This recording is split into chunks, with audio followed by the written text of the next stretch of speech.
the handheld rust removal laser, which makes rust literally evaporate. I could not believe what I was seeing when I first came across this device on YouTube, a laser that cleanly removes rust and other surface contaminants without eating away the metal underneath. When aimed at a metal surface, the dirt layer and any oxides underneath will absorb the energy and evaporate. The metal underneath will not absorb the laser energy, leaving nothing but a clean surface ready for welding and painting. So how does it work? Well, the system uses short pulses of laser light at 1000 watts, producing microplasma bursts along with thermal pressure and shock waves to sublimate the rust and separate it from the metal without damaging the piece.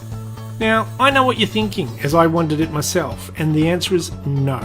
This will not vaporize human flesh. Amazingly, aiming the laser at your finger doesn't even hurt at all.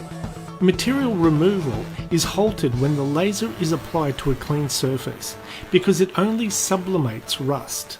Sublimation is the act of changing the state of metal to a gas form, skipping the liquid phase. The device can be set for a certain depth to skim away surface rust, paint and filler, leaving a prepared surface for work.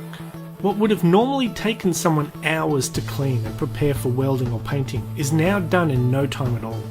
What makes this laser device even better is the fact that it has an onboard hoover system that immediately sucks up the vaporized rust, making the entire rust removal process clean and simple.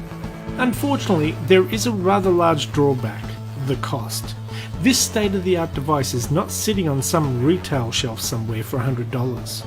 The cheapest version on the market is a much smaller, less powerful 20-watt unit that starts at around $80,000, and the 1000-watt unit will set you back nearly $500,000. So it's fair to say that laser rust removal is probably out of the reach of most panel beaters and mechanics trying to restore cars.